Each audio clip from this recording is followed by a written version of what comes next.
Hi, welcome to विस्टाविका। तो आज का प्लान सिंपल है, शांति से पढ़ना, no drama, no phone, no distraction. पर जैसे ही बुक खोली दिमाग ने नोटिस किया स्टडी मोड अभी अवेलेबल नहीं है। पहले थॉट आया पानी पी लेती हूँ, फिर मैंने सोचा चाय पी लेती हूँ, चाय पीने से क्या पता माइंड एक्टिव हो जाए। बट मेरा दिमाग एक ऐसा एम्प्लॉय है जो काम के टाइम अनअवेलेबल रहता और ब्रेक के टाइम फुल्ली एक्टिव होता है। पर मैं खुद को याद दिलाती हूँ तो वही इंसान है जो एग्जाम के बाद बोलेगी पेपर टफ था, और पेपर हमेशा टफ ही लगता है। इसलिए मैं बैठ जाती हूँ, फुल फोकस के साथ नहीं, कॉन्फिडेंस के साथ नहीं, बस थोड़ी सी शर्म के साथ और थोड़ी सी जिम्मेदारी के साथ भी।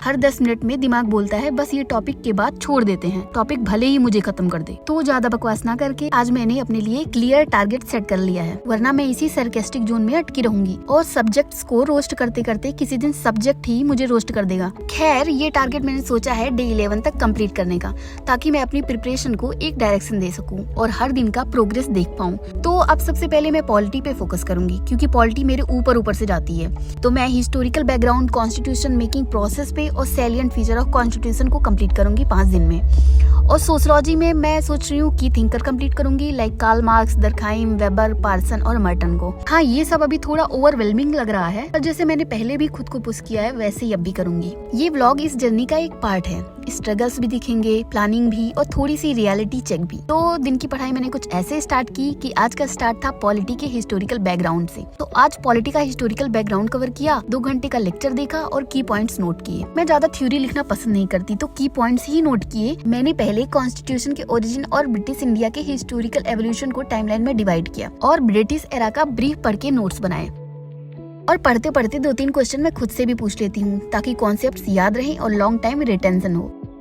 और फिर थोड़ा ब्रेक के बाद मैंने अपना फोकस शिफ्ट किया सोशियोलॉजी पे। आज मैंने रिट्जर से कार्ल मार्क्स कवर किया और उसके साथ साथ मैंने वही की पॉइंट शॉर्ट नोट्स में लिखे, ताकि आंसर राइटिंग प्रैक्टिस के टाइम मुझे डायरेक्ट स्ट्रक्चर मिल जाए। मार्क्स को पढ़ते पढ़ते मैंने स्पेशली क्लास स्ट्रगल और इकोनॉमिक डिटर्मिनिज्म पे फोकस किया, कि कैसे इकोनॉमी सिर्फ पैसा नहीं होती बल्कि सोसाइटी का पूरा पावर स्ट्रक्चर डिसाइड करती है। फिर मैंने ये भी समझा कि कार्ल मार्क्स के अकॉर्डिंग सोशल इनइक्वालिटी कोई एक्सीडेंटल चीज नहीं होती, वो सोसाइटी के इंस्टीट्यूशन और सिस्टम के अंदर डीपली एम्बेडेड होती है। इसके साथ मैंने बुर्जुआ प्रोलेटेरिएट, एक्सप्लॉयटेशन, सरप्लस वैल्यू और बेस सुपरस्ट्रक्चर का रिलेशन भी रिवाइज किया। एंड में मैंने 2-3 लाइन में एक मिनी समरी बनाई कि अगर एग्जाम में मार्क्स व्यू ऑन इनइक्वालिटी या क्लास कॉन्फ्लिक्ट आ जाए तो मैं उसको direct introduction plus point plus conclusion में कन्वर्ट कर सकूं। बस दिन के एंड में मैंने शॉर्ट समरी और कंपैरिजन भी नोट किया, ताकि सारे थिंकर्स और हिस्टोरिकल कॉन्टेक्स्ट इजीली रिवाइज हो सके। और बस यही था आज का फोकस्ड स्टडी सेशन। हर टॉपिक का कॉन्सेप्चुअल क्लैरिटी इंश्योर किया और नोट्स रिवीजन रेडी बनाए। और सिर्फ थ्योरी ही नहीं, आज मैंने सोसाइटी का रियल सोशल इशू पे भी फोकस किया।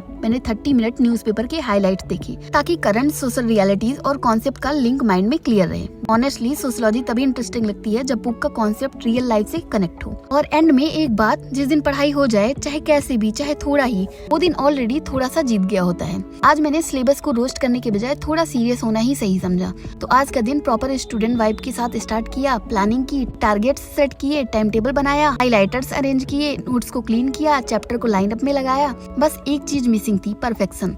और ऑनेस्टली आज मुझे परफेक्शन चीज नहीं करनी थी, मुझे बस गोल ओरिएंटेड वे में स्टार्ट करना था। हर चैप्टर मुझे ऐसे देखता है जैसे बोल रहा हो मैं भी इम्पोर्टेंट हूँ, और सिलेबस क्वाइटली रिमाइंड करता है मैं इजी नहीं हूँ पर इम्पॉसिबल भी नहीं हूँ। कभी कभी लगता है मैं स्टूडेंट नहीं, एक कंफ्यूज्ड ह्यूमन हूँ जो बस डिग्री के लिए सर्वाइव कर रहा है। पर आज मुझे समझ आया सर्वाइव करना भी एक स्टेज होता है, और उस स्टेज से आप भी निकल पाते हो जब डिसिप्लिन फॉलो करते हो। और ऑनेस्टली स्टूडेंट लाइफ में भागना बंद कर देना बहुत बड़ी प्रोग्रेस होती है।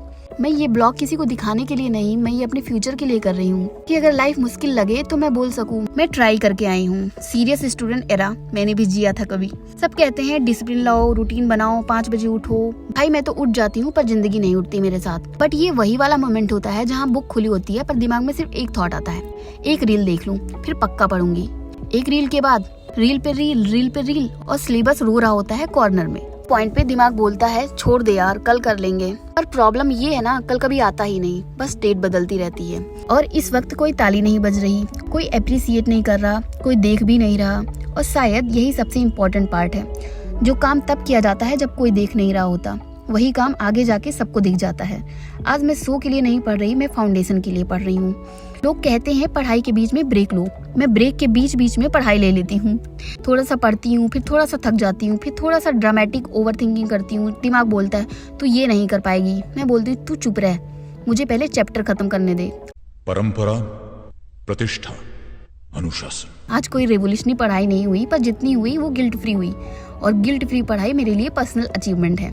Thank you so much for watching. मिलते हैं डे 7 में। अब ऑनेस्टली मैं इतनी थक चुकी हूँ कि डे 7 आएगा भी या नहीं मुझे खुद नहीं पता। बस इतना प्रे कर रही हूँ कि मैं डे 7 तक जिंदा पहुँच जाऊँ, क्योंकि अब तो डे 7 तक पहुँचना ही एक बड़ी अचीवमेंट लग रही है। Okay, bye bye. Karl Marx was an active supporter of the overthrow of the capitalist system and its replacement by a socialist system.